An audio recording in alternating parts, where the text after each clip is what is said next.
Bonjour à nouveau et bienvenue sur The Master's Voice. Je suis Célestial et vous êtes les bienvenus sur cette chaîne. Aux anciens comme aux nouveaux abonnés, vous êtes tous très bienvenus. Veuillez vérifier le menu à 3 points en haut ou regarder sur la rangée du bas de votre tablette ou ordinateur portable jusqu'à ce que vous voyez une petite icône d'engrenage ou de roue. Cliquez dessus, cliquez sur le mot « Qualité », puis augmentez la qualité de votre vidéo à 720 ou 1080p. Choisissez la résolution la plus élevée que vous pouvez obtenir. Veuillez mettre la vidéo en pause un instant et vérifier la boîte de description. Veuillez toujours faire cela afin de savoir de quoi parle la vidéo d'aujourd'hui. Et prenez l'habitude de lire tout ce qui se trouve dans la boîte de description. Cliquez également sur le lien principal de la prophétie du jour afin d'être redirigé vers le blog. Parce que, comme je le dis toujours, surtout à ceux qui découvrent la chaîne pour la première fois, il est toujours préférable de pouvoir réellement lire les paroles prophétiques que le Seigneur a données plutôt que de se fier uniquement à la vidéo. Et donc, la prophétie d'aujourd'hui est la prophétie d'aujourd'hui.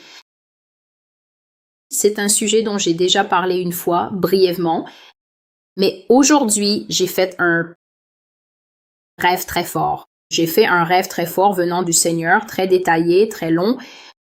Je me suis réveillée de ce rêve vers 7 heures du matin, aujourd'hui, et le Seigneur m'a immédiatement poussé à l'enregistrer, m'aidant à me souvenir de façon très précise de tout ce que j'ai vu et entendu.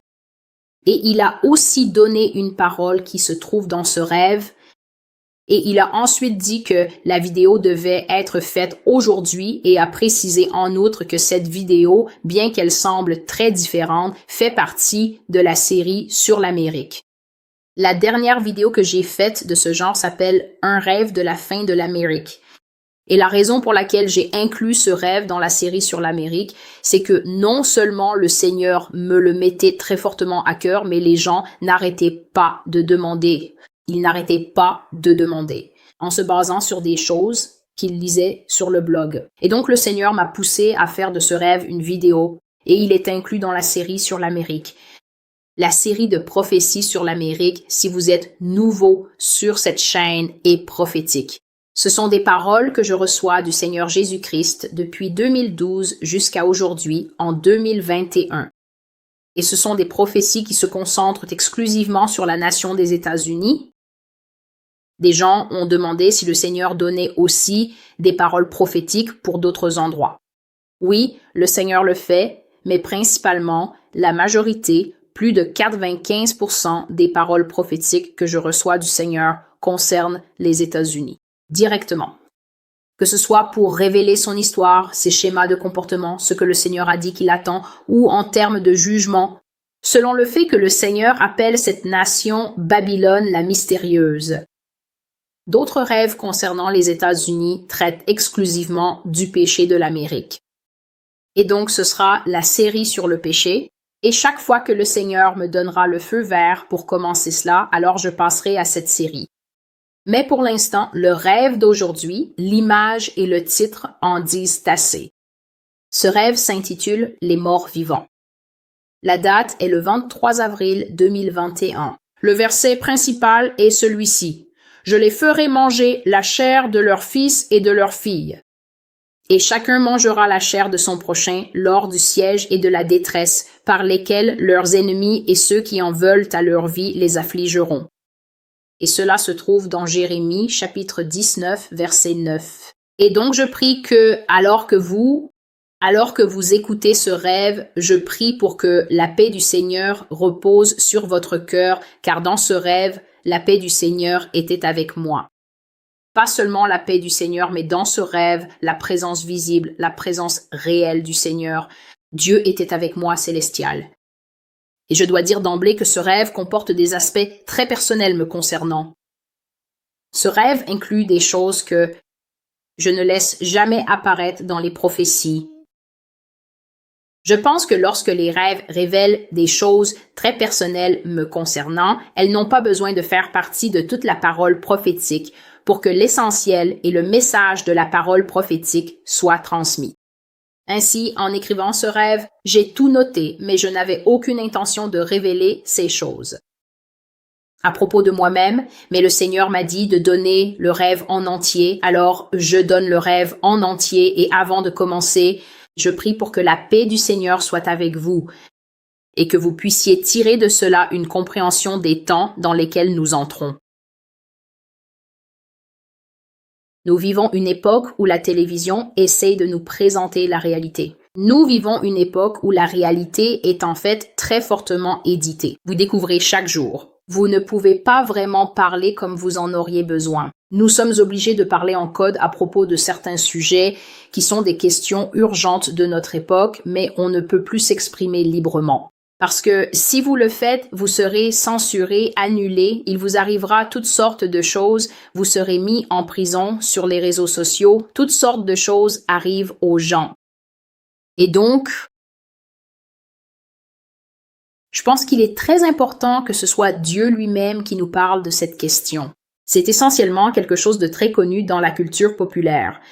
Mais je trouve très révélateur que ce soit Dieu qui apporte une perspective biblique, sa perspective sainte, pour nous montrer que ces choses sont réelles. Ces choses que nous voyons à la télévision sont orchestrées pour nous conditionner à penser qu'elles ne sont pas réelles, mais elles le sont.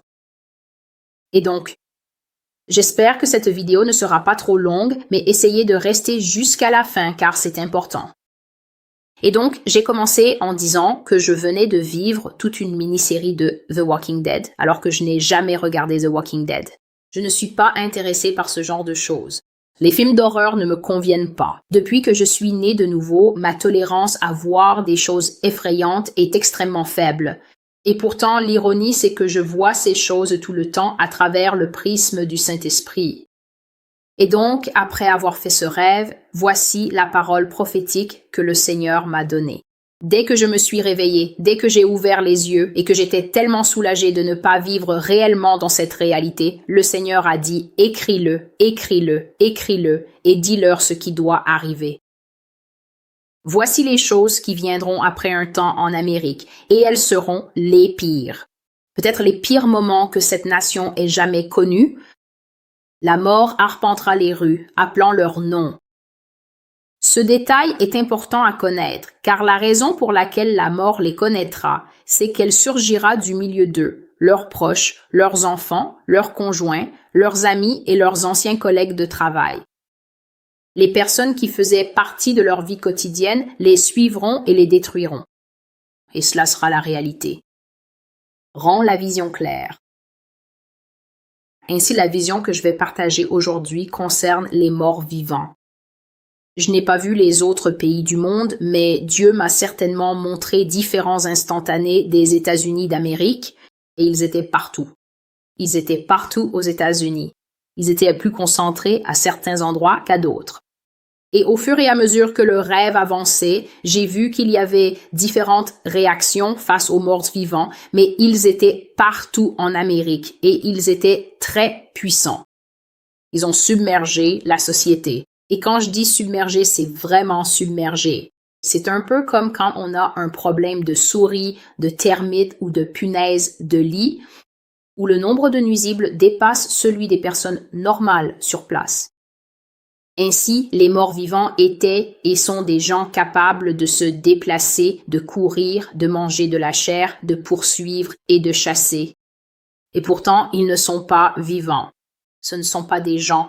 Ils ne possèdent pas l'essence de vie normale que nous recevons du Père céleste. Et donc, c'est la vérité sur le sujet. Excusez-moi, s'il vous plaît.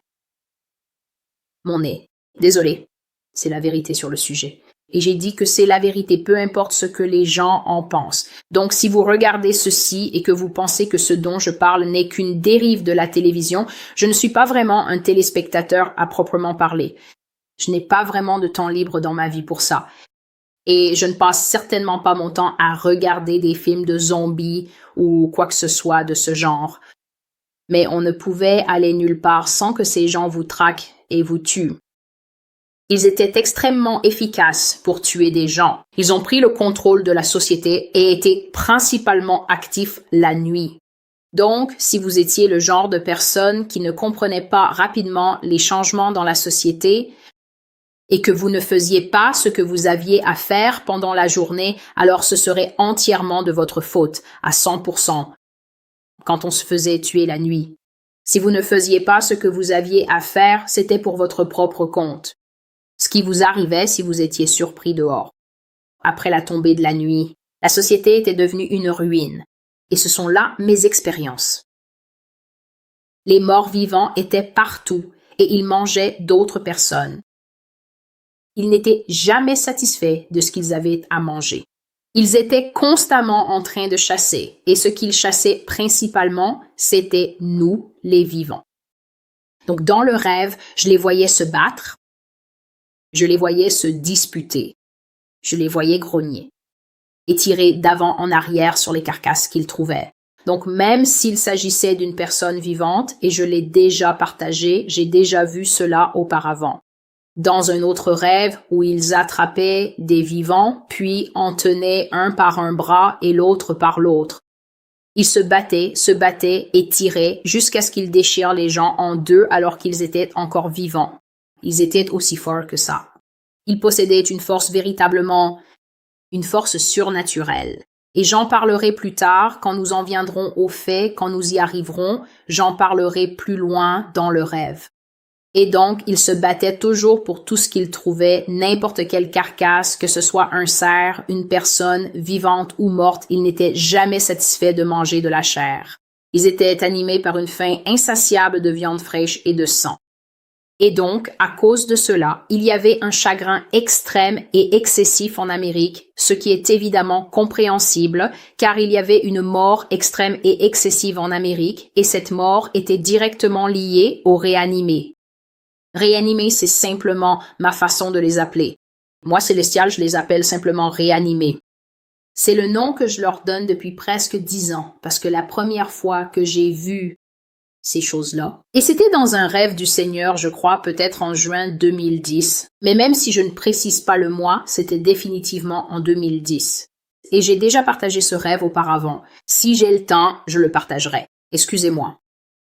Si j'ai le temps, je le partagerai. Mais si ce n'est pas le cas, je l'ai déjà partagé dans plusieurs articles sur le blog. Il y avait donc beaucoup de chagrin. Il y avait un chagrin extrême en Amérique.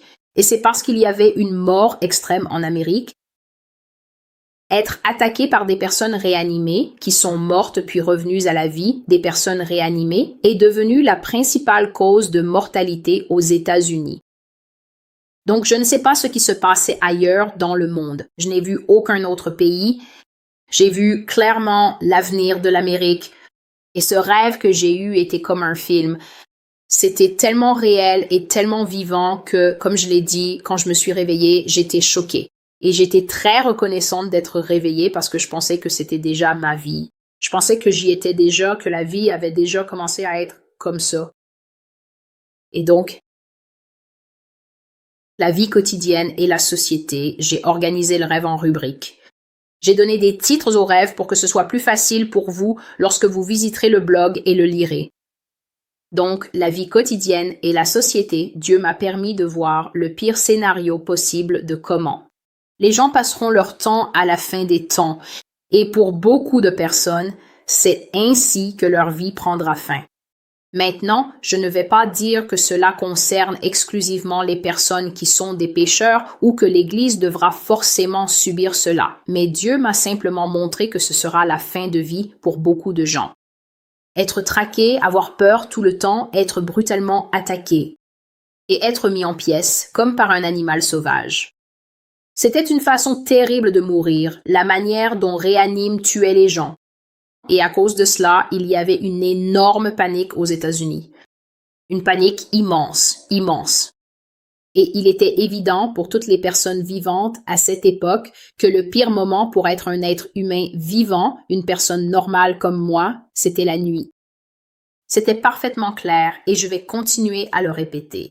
Si vous n'étiez pas caché, si vous étiez exposé aux éléments, c'est-à-dire que vous étiez sous les étoiles, si vous étiez sous les étoiles, sous la lune, lorsque la nuit tombait complètement, votre mort était un fait presque garanti. Il y avait 99,999% de chances que vous soyez mis en pièces jusqu'à la mort. Par les morts vivants. Donc, à cause de cela, les gens s'étaient vraiment adaptés dans certaines scènes du rêve que j'ai vu. Les gens s'étaient sérieusement adaptés et étaient passés en mode survie, en mode commando, et on pouvait voir beaucoup de choses étranges dans les rues de New York. J'étais à New York. La majeure partie de ce rêve se déroulait à New York, là où je vis. Et les gens étaient passés en mode survie, en mode guerrier à cause de la pression pour rester en vie. Donc, il y avait beaucoup d'armes artisanales que j'ai vues dans le rêve.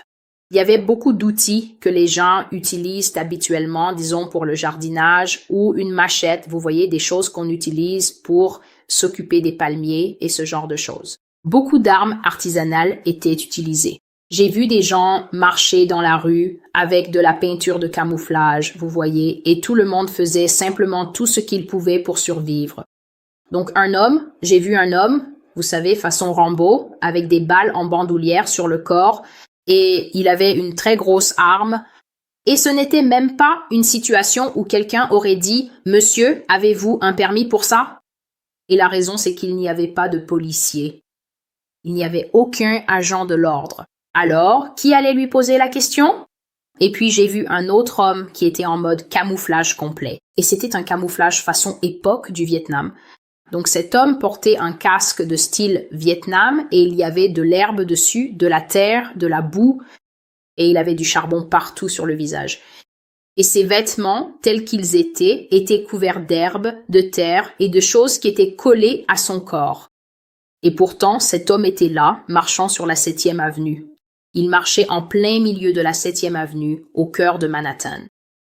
Et l'impression générale que l'on avait en marchant dans la rue, c'était que les gens étaient prêts à partir parce que le ton général était « je vais avoir besoin de tout ça. Je vais avoir besoin de tout ça ce soir. Alors, à quoi bon tout enlever et le laisser quelque part jusqu'à ce soir ?» La vie était donc très surréaliste et les gens ne se parlaient pas vraiment parce qu'on ne savait pas ce que l'autre traversait. On ne savait pas ce que l'autre avait vu. On ne savait pas qui avait perdu sa famille à cause des réanimés. On ne savait pas qui était mort. On ne savait pas contre quoi une personne avait dû se battre. Dans les jours précédant votre rencontre avec elle, et donc personne ne parlait à personne de quoi que ce soit. On faisait attention à ne pas faire de commentaires sur la façon dont une personne était habillée, sur ce qu'elle portait ou sur son comportement, parce qu'on n'avait littéralement aucune idée de son vécu. Mais il y avait un sentiment général de peur extrême et de désespoir. Et dans ce rêve, j'ai pu voir à quel point nous sommes fragiles en tant qu'êtres humains. Cela m'a vraiment frappé. Il est impossible pour l'homme de se protéger lui-même. Et si ce n'est pas le Seigneur Jésus-Christ qui vous garde en sécurité,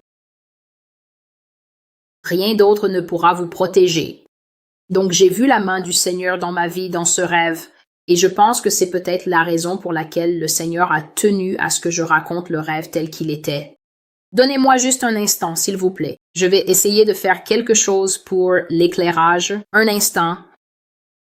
Donc, dans le rêve, il était clair pour moi que j'étais à Manhattan à cause de certains monuments. J'ai vu une grande partie de ce rêve à différents points clés de la ville. Vous savez, j'ai vu le Rockefeller Center parce qu'il est tellement emblématique. Il y a là-bas tous les drapeaux des nations. Et aussi la bibliothèque que j'utilise beaucoup, celle de la 42e rue Ouest, en plein cœur de Manhattan. Certains événements s'y sont également produits. Donc, je savais que j'étais à New York, mais en même temps, le Seigneur m'a donné la compréhension dans mon cœur que toute l'Amérique traversait les mêmes choses, mais à des degrés et des résultats différents. La prochaine partie du rêve ici s'intitule Jour et nuit.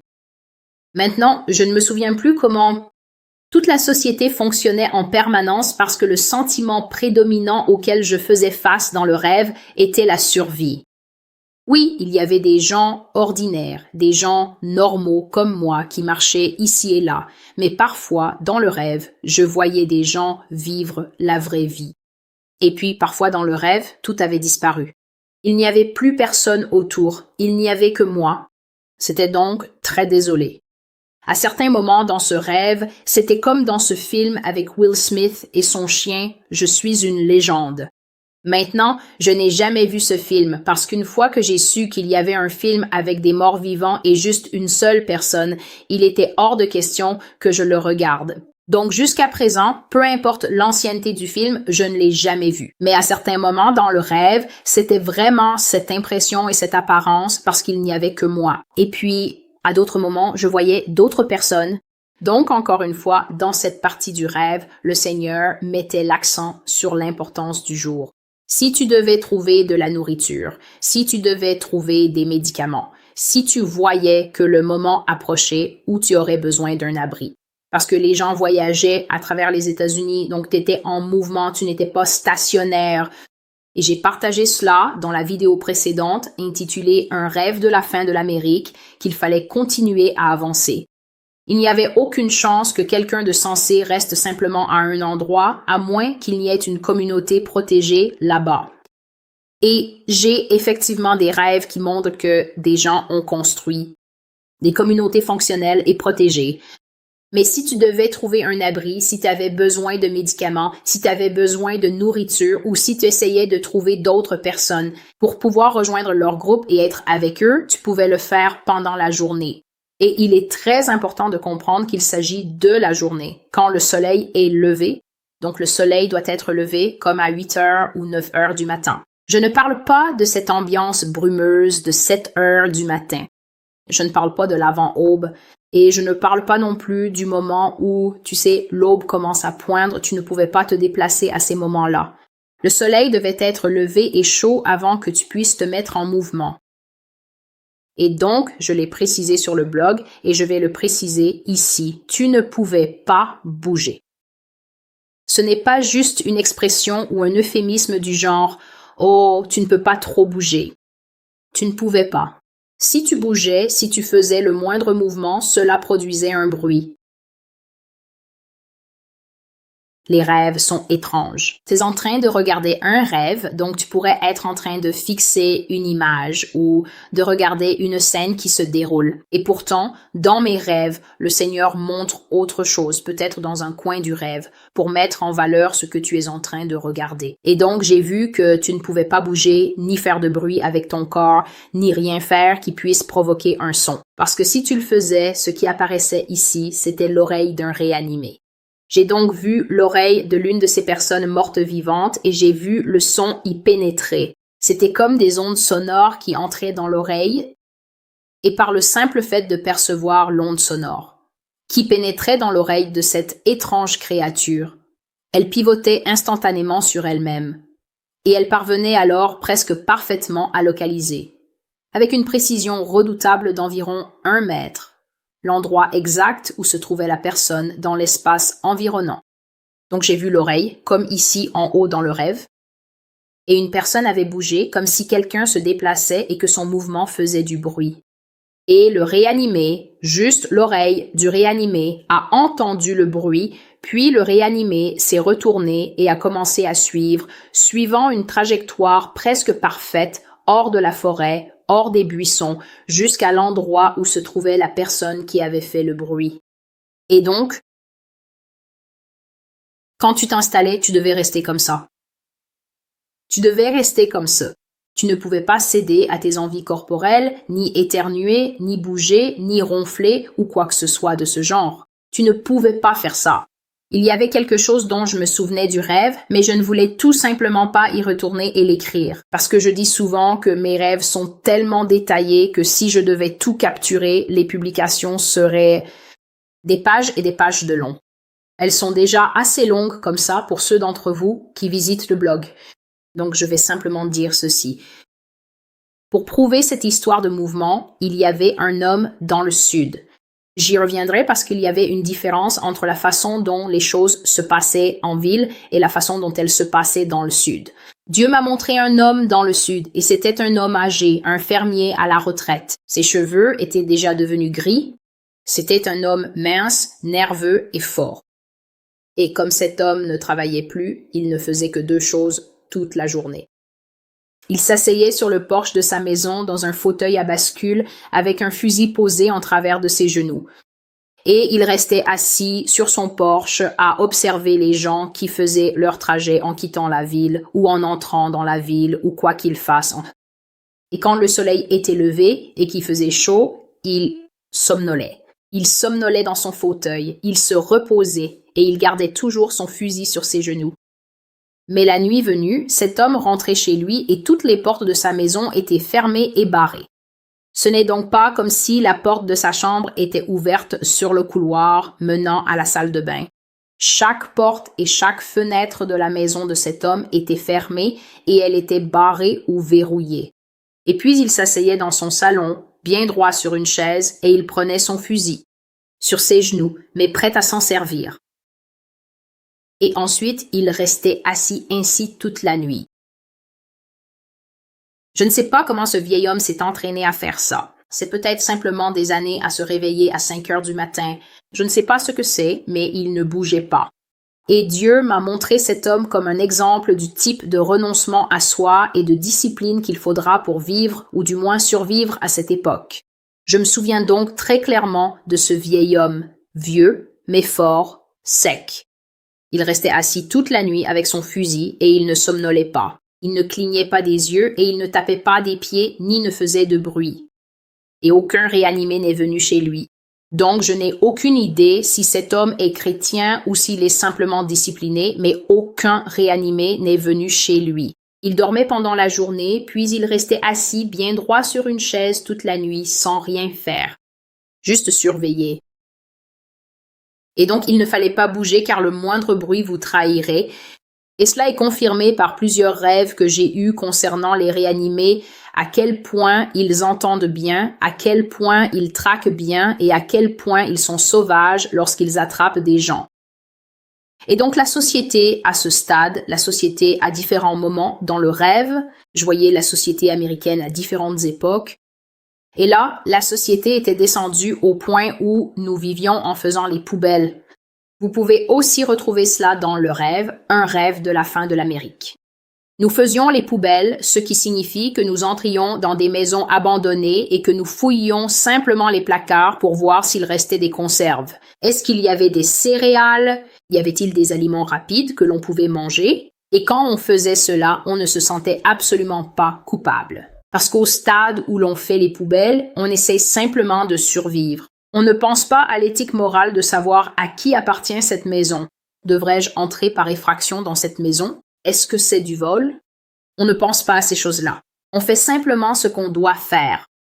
J'ai aussi vu que parfois des gens mendiaient pour survivre et qu'il y avait beaucoup de personnes qui étaient au bout du rouleau à mesure que la société américaine commençait à s'effondrer. Beaucoup de gens dans des circonstances terribles au bout du rouleau, mais personne n'y prêtait attention. Et personne ne te donne rien, parce que d'abord, il n'y avait pratiquement rien que qui que ce soit puisse donner.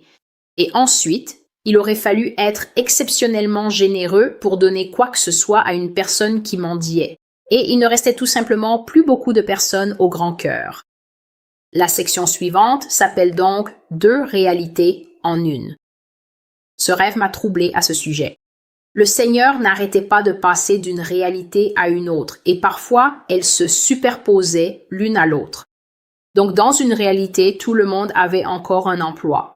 Les trains fonctionnaient. Les gens conduisaient encore leur voiture ici à New York. Et pourtant, en même temps, des gens étaient sans abri. Des gens étaient sans emploi. Ils étaient très pauvres et très affamés. Et les gens montraient le pire d'eux-mêmes. Je voyais les pires aspects du comportement humain. Violence, agressivité, énervement, insultes, méchanceté et tout cela à cause de la peur. Donc, à un moment, je voyais les voitures circuler, puis je regardais à nouveau et il n'y avait plus de voitures. C'était une société dystopique, sans voiture, sans essence, sans rien du tout. Je regardais et je voyais des gens porter ces tenues très coûteuses. Vous savez, quand ils portent ces manteaux gris acier avec des fedoras et ils allaient travailler à Wall Street dans les fonds spéculatifs, les banques et tout le reste. Je voyais une société animée où les gens avaient un emploi et tout le monde était occupé. Et puis, en même temps, superposé à cette société, je voyais tellement de gens qui portaient, vous savez, ces gants sans bout de doigts, Les gants, j'ai déjà parlé de ces gants auparavant. On les utilise toujours dans les films pour montrer que quelqu'un est sans abri ou vraiment pauvre. Une grande partie de la société new-yorkaise portait ces gants. Ils mendiaient, ils grelottaient, ils étaient mal habillés. Et ils étaient assis dans les entrées d'immeubles, car parfois je voyais la neige tomber dans la Seine, puis c'était l'été, mais les gens étaient toujours pauvres. Donc, en regardant, j'ai commencé à comprendre que Dieu me montrait une transition dans le temps. Je voyais défiler de très nombreuses années en Amérique et j'ai vu toute la période depuis aujourd'hui, mon époque, où les métros fonctionnaient encore, où les gens avaient encore du travail, où les hôpitaux étaient encore en service, jusqu'au moment où l'appareil d'État a commencé à s'effondrer et où l'État a officiellement commencé à mettre en garde contre les morts vivants.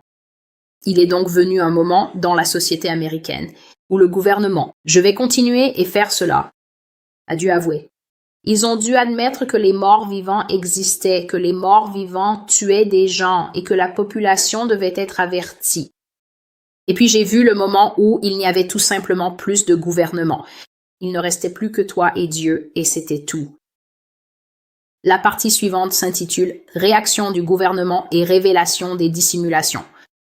Donc pendant la période où le gouvernement existait encore, les réanimés ont commencé à frapper. Les réanimés ont commencé à tuer des gens ici, aux États-Unis. Et le gouvernement des États-Unis a fait ce qu'il sait faire de mieux. Il a menti.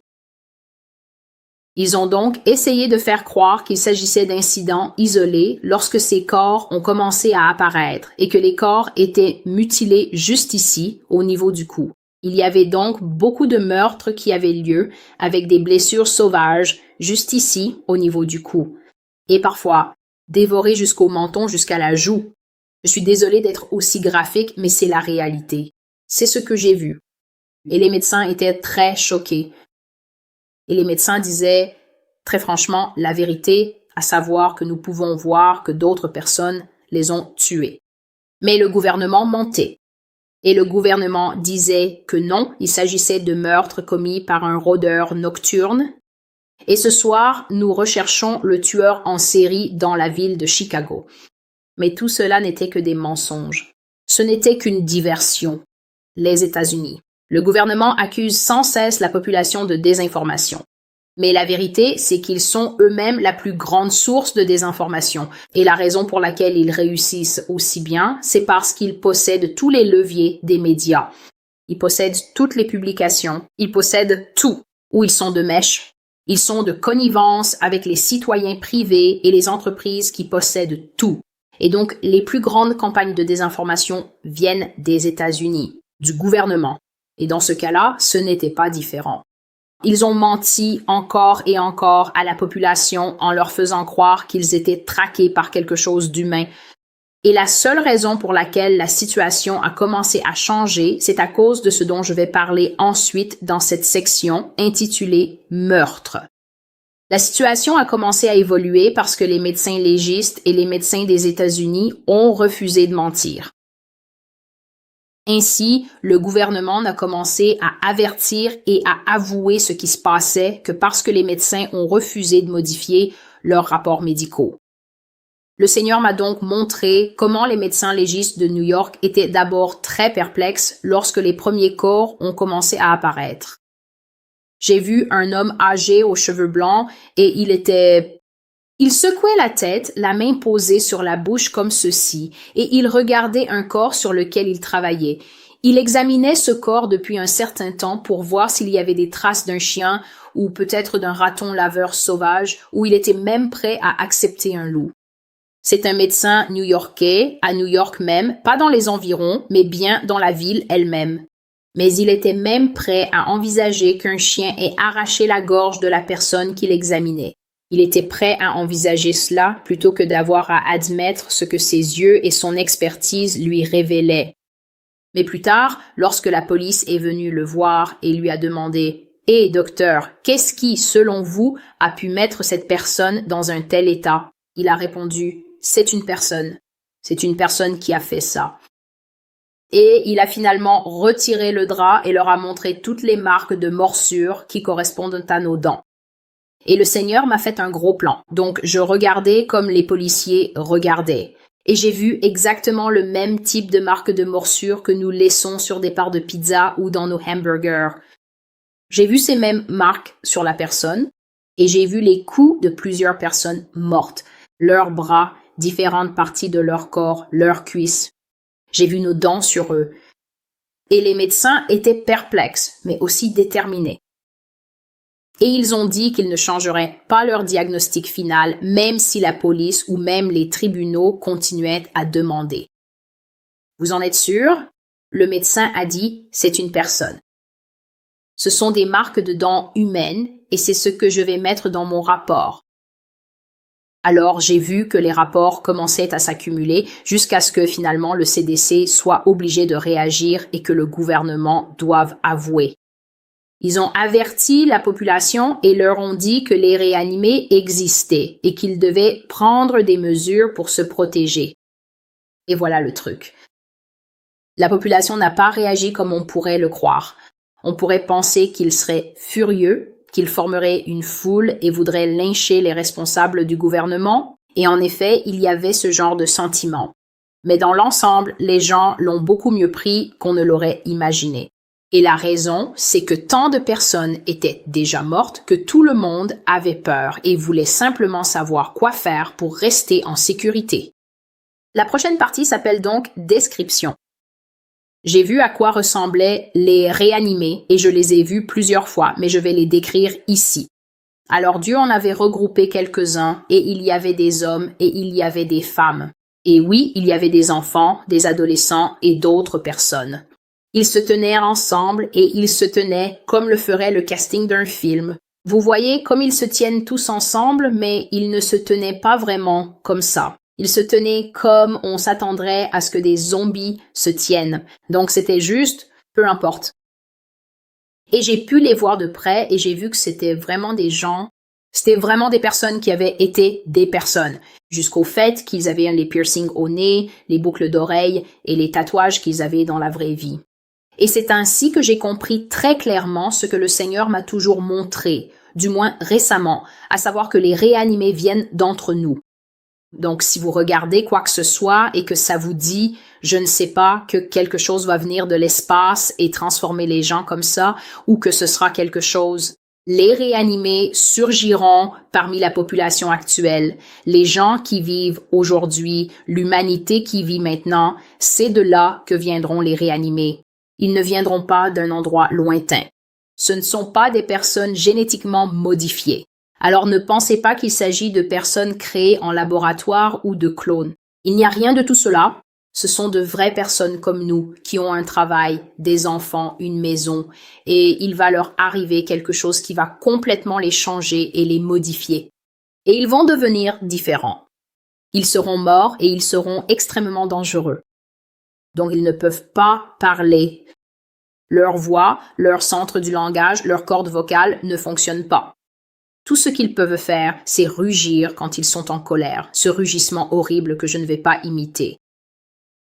À l'écran, c'est un rugissement horrible. Vous avez probablement entendu ce rugissement de nombreuses fois comme celui d'une créature dans les films. Ça ressemble beaucoup à ça. Et ils grognent, ils grondent comme des chiens. Et ils peuvent aussi émettre ces sons interrogatifs lorsqu'ils communiquent entre eux. Donc c'est un peu comme ça, une sorte de bruit. Excusez-moi. Mais ils ne peuvent pas parler. Et ils portent des vêtements comme nous. Mais je pense qu'il y a quelque chose de vraiment étrange chez les réanimés, car ils sont constamment sales. Nous savons que dans la Bible, il est question des anges qui ont péché contre Dieu et qui ont quitté leur premier état. Et lorsqu'ils ont quitté leur premier état, ils sont devenus déchus. Il est absolument impossible de confondre les déchus avec un ange qui n'a pas cessé de servir Dieu. Parce que lorsque tu arrêtes de servir Dieu, même en tant qu'être humain, quand tu t'éloignes de Dieu, il y a une sorte de déchéance qui s'abat sur toi et dont tu ne peux pas t'échapper. Tu ne peux pas y échapper. Cette déchéance sera toujours avec toi. Et donc, les réanimés sont exactement comme ça. Ils sont pourris. Donc, leur chair est pourrie. Elle est grise et spongieuse et de près, elle est percée de tonnes et de tonnes de petits trous. Donc, ce ne sont pas les trous que l'on trouve dans le fromage. C'est le genre de trous que l'on trouve dans la guimauve. Ils sont très petits, mais on peut quand même voir les trous. Mais le fait qu'ils soient spongieux ne veut pas dire qu'ils sont faibles. Ils sont extrêmement forts. Mais comme ils sont déjà pourris, c'est comme si tout ce qu'ils touchaient pourrissait aussi. Donc, j'ai écrit cela. Même si vous mettiez des vêtements tout neufs sur un réanimé et que vous cligniez des yeux, si vous les rouvriez, ils seraient tout aussi déchirés en lambeaux, noircis et sales que le réanimé lui-même. Et je ne peux pas vous dire comment cela se produit, mais ils ont simplement cette pourriture et ils puent. Ils ont vraiment une odeur nauséabonde et c'est l'odeur de chaque partie humaine et de chaque processus humain qui meurt. Donc, quand nous mourons, nous ne sentons pas très bon, mais comme nous sommes sous terre, personne n'est dérangé par cela. Mais ces gens-là sont vivants, dans le sens où ils peuvent bouger. Et donc, ils sont au-dessus du sol et on peut sentir l'odeur des réanimés. Avant même de voir un réanimé, on peut le sentir. Et leur peau est un peu luisante. Elle est un peu luisante et ils ont d'énormes cernes autour des yeux. Donc, ce n'est pas juste le résultat de quelques nuits sans repos. Ils ont d'énormes cernes, presque comiques, noires comme ceux des ratons laveurs autour des yeux. Et leur bouche est toujours ensanglantée parce qu'ils sont constamment en train de manger. Et les réanimés sont très rusés. J'ai fait des rêves où les réanimés me traquaient, puis me souriaient, ce qui n'a rien de drôle. Ils m'ont traqué dans le rêve, puis quand ils m'ont trouvé, quand celui qui me traquait m'a trouvé, il a souri. Et c'est parce que je connaissais cette personne. Et si vous revenez à ce que Dieu a dit dans le premier paragraphe, il a dit ceci. Ce sont leurs proches, leurs conjoints, leurs frères, leurs sœurs, leurs mères, leurs pères et leurs propres enfants. Leurs collègues de travail, leurs anciens collègues et amis, qui traqueront les gens et les tueront. Et je vais simplement partager à partir de cet autre rêve. Je n'ai jamais fait de vidéo à ce sujet, mais la raison pour laquelle ils le feront, c'est à cause de la capacité liée à l'ADN. C'est ce que le Seigneur m'a fait comprendre. Et c'était il y a 2 ans. C'était à cause de la capacité liée à l'ADN. Les personnes avec qui vous partagez de la matière ADN, lorsqu'elles changent dans une ville, même si c'est une ville de 50 millions d'habitants, même si elles vivent au point A et qu'il y a une victime potentielle au point A, et que vous êtes tout au bout au point B ou C. Un réanimé serait plus intéressé à vous traquer au point B ou C pour vous tuer là-bas, plutôt que de tuer la personne qui est juste à côté. Peu importe où vous êtes ou à quelle distance vous vous trouvez. Ils seront plus intéressés à vous retrouver et ils seront très capables de vous traquer à cause de la matière ADN partagée, frère, sœur, ou par exemple un mari traquant son fils ou une femme traquant sa fille, ce genre de choses. Et la photo était centrée sur leurs dents et j'ai vu qu'ils n'ont pas de dents de loup. Ils n'ont pas de dents de renard. Ils ont simplement les mêmes dents humaines normales. Mais la raison pour laquelle ils étaient capables de déchirer la chair et de tellement dérouter le médecin, c'est que lorsqu'ils se transforment, ils deviennent extrêmement forts et leurs mâchoires deviennent très puissantes, si bien que lorsqu'ils referment leurs mâchoires sur de la chair, ils ont presque la même force qu'un chien ou un loup. Et leurs mâchoires sont capables de déchirer les gens en morceaux. Et donc nous arrivons presque à la fin. La prochaine partie s'appelle « Autres endroits ». Donc j'ai vu dans le Midwest et dans le Sud qu'ils avaient aussi des morts vivants. Ils avaient aussi des réanimés, mais leur réaction était très différente par rapport aux villes. Donc la première chose qui a alerté ces gens, ce n'était pas tant les meurtres, c'est que ils ont commencé à remarquer que leur bétail et leurs moutons disparaissaient complètement, ou bien ils les retrouvaient dans les pâturages déchirés. Donc la chair était déchirée, la gorge était déchirée, les entrailles étaient déchirées et ces gens savaient tout de suite que ce n'étaient pas des animaux qui faisaient ça. Pourquoi? Parce qu'ils ont été agriculteurs toute leur vie, ils ont toujours eu affaire à des prédateurs sauvages, donc ils savent à quoi ressemble une morsure de loup ou d'ours. Même un puma, ils savent à quoi ça ressemble. Ils savaient que ce n'étaient pas des animaux, mais l'emmenaient quand même chez le vétérinaire. Le vétérinaire confirmait vite « Non, ce n'est pas un ours ni un puma. » Ces gens voulaient savoir ce que c'était. Alors ils se cachaient, attendaient dans l'obscurité et ils ont vite découvert ce que c'était. Mais ils se sont défendus dans ces régions. J'ai vu que les gens des zones rurales se sont défendus contre les réanimés et qu'ils ne mouraient pas autant que les gens de la ville. Donc Dieu ne m'a pas montré en détail, mais j'avais ces impressions. Dans un rêve, une impression n'est pas une image claire. C'est presque comme une image ombragée et aussi un ressenti en même temps mélangé. Et donc j'ai vu qu'ils avaient des fourches, des outils tranchants et des choses comme ça. Ils avaient des fusils et ils avaient aussi du feu au bout de bâtons. Donc j'ai vu beaucoup de feu au bout de bâtons et ils sortaient aussi avec des casseroles et des poêles. Donc il n'y allait pas en rampant, en essayant d'être un félin de la jungle. Il sortait avec des casseroles et des poêles en faisant du bruit. Il faisait donc du bruit pour attirer les réanimés. Quand les réanimés sortaient, il y avait des gars dans les arbres qui les abattaient par des tirs de précision, et j'ai vu que ces gens étaient très engagés à protéger leur société. Et le Seigneur m'a montré une deuxième image. Donc j'ai vu une deuxième image comme une distribution de rôles. Et c'était des hommes du Midwest et du Sud. Et j'ai vu des gars avec des chapeaux de cow-boy, des gars avec des casquettes de baseball, des gars avec des bandanas. Et j'ai dit que ces hommes, en gros, quoi? Ici, en Amérique, on les appellerait des hommes patriotes. Et eux aussi fixaient la caméra droit dans les yeux, grands, petits, blonds, bruns, et tout le monde avait une arme. Donc, dans ces régions, chaque homme portait son arme de prédilection, celle avec laquelle il était le plus à l'aise, son arme de choix. Leurs femmes étaient armées et leur communauté aussi, et ils ne mouraient pas en silence face aux réanimés, mais ils se défendaient.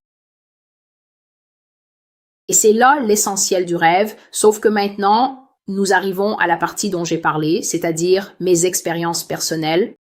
Et comme je l'ai dit, excusez-moi, j'enlève toujours mes expériences personnelles pour la raison évidente qu'elles me concernent personnellement. Je ne pense généralement pas que les choses que Dieu me montre à propos de moi personnellement aient quoi que ce soit à voir avec la voix du Maître. C'est juste entre Dieu et moi. Et donc la plupart du temps, elles n'apparaissent pas. Mais allons-y. J'ai vu qu'un jour, j'allais quelque part. Donc je traversais Manhattan et Dieu était avec moi. Il était avec moi. C'était comme si je marchais avec quelqu'un de plus grand que moi et soudain il a fait sombre. Soudain, c'est-à-dire qu'il faisait grand jour, puis tout à coup il a fait sombre. Et j'ai partagé cela dans une prophétie sur le blog, je crois qu'elle s'appelle « Voyage dans l'espace » et j'y ai mis un lien sous cette prophétie. Donc, si vous allez sur cette parole prophétique dans le menu déroulant, vous trouverez espace, voyage, météo étrange et plus encore. Je crois que c'est son nom. Et dans cette prophétie, j'ai partagé comment la météo vers la fin des temps est devenue déréglée. Et il n'y avait plus besoin de présentateurs météo parce qu'on ne pouvait littéralement plus prévoir le temps. On ne pouvait pas dire quand il allait pleuvoir. On ne pouvait pas savoir quand il y aurait un tremblement de terre ou un tsunami. On ne pouvait rien prévoir. En gros, on se réveillait et le temps qu'il faisait ce jour-là, c'était comme ça. Donc, pour une raison quelconque, je marchais en plein jour, puis soudainement, il est devenu nuit, et nous savons cela. Dans le livre de l'Apocalypse, il est dit qu'un tiers du soleil s'est obscurci, ce qui signifie que la journée deviendra plus courte. Bref, il a fait sombre. Les étoiles étaient visibles et la lune aussi. Et je traversais une place avec beaucoup de morts partout, des carcasses partout. Je ne sais pas ce qui avait tué ces gens. Je ne sais pas de quoi ils sont morts, mais il y avait juste beaucoup de cadavres dans la rue. Et le Seigneur a dit qu'à la fin de l'Amérique, les gens se lasseront d'enterrer les corps et les laisseront simplement là. Alors je marchais et le Seigneur m'a dit, « Mon enfant, allonge-toi et dors. » Et j'ai dit, « Je ne peux pas m'allonger et dormir, Seigneur. Les réanimés, les morts vivants viendront se nourrir ici parce qu'il y a des corps ici. » Et je n'avais pas d'abri. Et de nouveau, le Seigneur m'a parlé et a dit, « Céleste, allonge-toi et dors. » Alors, je me suis allongée juste devant la bibliothèque publique de New York, sur la 42e rue Ouest, en plein cœur de Manhattan. Et le Seigneur m'a plongée dans un sommeil très paisible mais étrange. Je ne bougeais pas dans ce sommeil, et ma respiration ralentissait tellement qu'on la percevait à peine. Je le sais parce que pendant la nuit où j'étais dans ce sommeil, je n'ai pas bougé, je ne me suis pas retournée, et ma respiration a ralenti.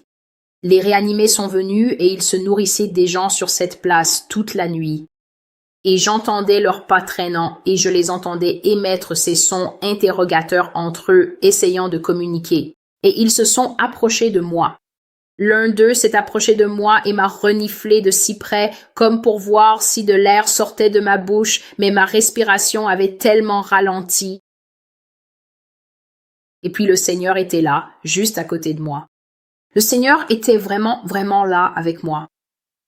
Et donc aucun d'eux ne m'a touché. Et il y avait un signe juste ici, dans ma tête. Ça ressemblait à de l'écriture. Ça ressemblait à un symbole. Et ça ressemblait aussi à un verset biblique. Donc ça changeait tout le temps. Et donc rien ne m'a touché. Et cette marque, elle brillait. Et le matin, le soleil s'est levé et il est devenu chaud. Et puis le sommeil m'a quitté. Le sommeil m'a quitté. Et je me suis réveillée et j'ai dit « Merci, Dieu ». Et ensuite, lui et moi sommes allés chez moi. Et puis j'ai vu ma vie à cet endroit qui était ma maison. À cet endroit, des gens venaient de partout.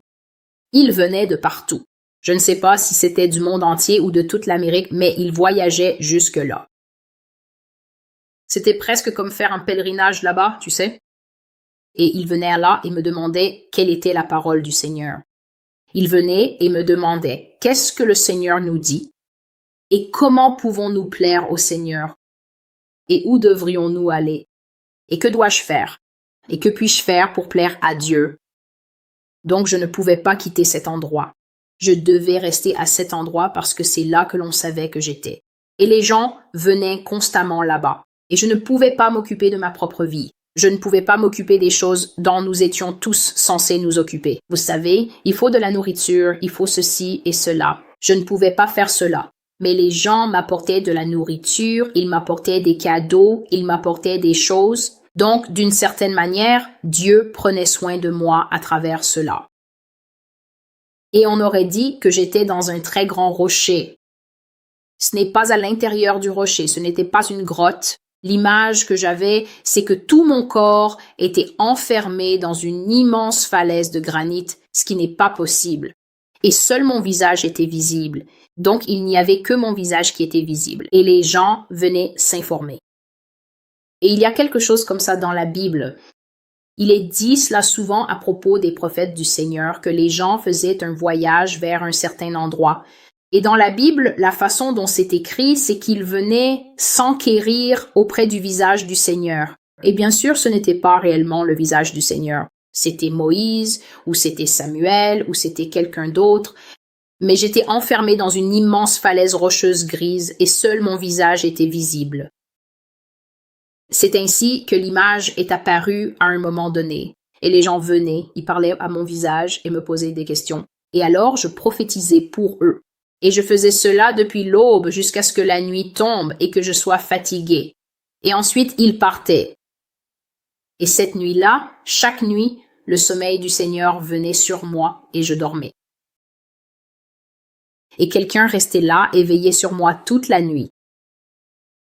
Quelqu'un que je ne pouvais pas voir s'asseyait à côté de moi chaque nuit et le signe apparaissait sur mon front. Et je pense que c'est tout ce que je vais dire. Je pense que j'en ai assez dit. Voilà donc le rêve que j'ai eu d'une époque où des morts vivants envahiront cette nation. Et la seule chose que nous aurons sera la main de Dieu et peut-être le signe du Seigneur avec nous et la lumière du soleil pour protéger nos vies. Donc j'ai bien donné un avertissement. J'ai partagé que lorsque je suis allée chercher une image pour cette publication, Internet a littéralement régurgité, presque vomi, des photos de zombies.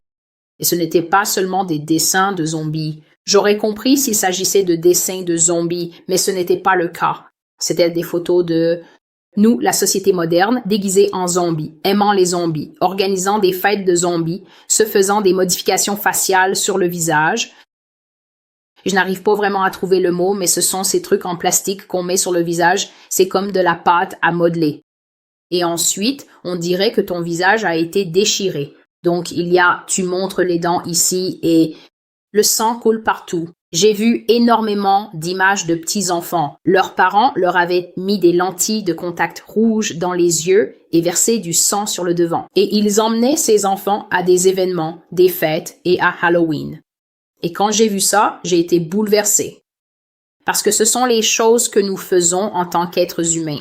Ce sont les choses que nous faisons en tant que société qui attirent la colère du Seigneur sur nous. C'est ainsi que Dieu est tellement en colère contre un peuple, en colère contre une société, non seulement parce qu'elle pêche, mais parce qu'elle invite littéralement les démons et les diables dans son sein jusqu'à ce que ces choses se manifestent. Et puis, quand ces choses se manifestent, tout le monde veut pleurer, s'évanouir et dire « Qu'avons-nous fait pour mériter cela ?» C'est l'un des plus grands plaisirs de visionnage aux États-Unis. En fait, c'est un des plus grands plaisirs de visionnage dans le monde entier. Parce que, comme le Seigneur le dit constamment à propos de Babylone la mystérieuse, elle n'a aucun problème à corrompre les nations. Elle n'a aucun problème à les forcer et à les aider à boire son vin impur. Et donc, tout le monde connaît les zombies. Tout le monde connaît la réanimation. Mais ce que tout le monde ne sait pas, c'est que la réanimation vient de nous. Ils ne sont pas créés dans un laboratoire. Ce sont des gens qui vont changer. Donc, je suis célestial et voici le rêve. Vous pouvez consulter ces deux articles. La décomposition de l'Amérique et voyage spatial, météo déréglée et plus encore. Tout ce que vous avez à faire, c'est d'aller sur le blog. Chaque article du blog est écrit en blanc. Il y a une image à côté, mais ensuite, en dessous, dans la section des commentaires, il y a un champ bleu. Sous les commentaires, il y a une petite case. C'est la barre de recherche. Il suffit de saisir le titre du message que vous recherchez, puis d'appuyer sur « Entrée » sur votre téléphone ou votre appareil. Et il apparaîtra. Et ensuite, vous pourrez le lire vous-même. Je tiens à remercier tous ceux qui visitent cette chaîne. Je tiens à remercier tous ceux qui se sont abonnés, tous ceux qui partagent la vidéo. Et un immense merci à ceux d'entre vous qui soutiennent mon ministère, à ceux qui font des dons. Je vous en suis reconnaissante. Cela me permet d'accomplir beaucoup de choses. Que Dieu vous bénisse. Et jusqu'à ce que nous nous retrouvions, c'était Célestial. Au revoir.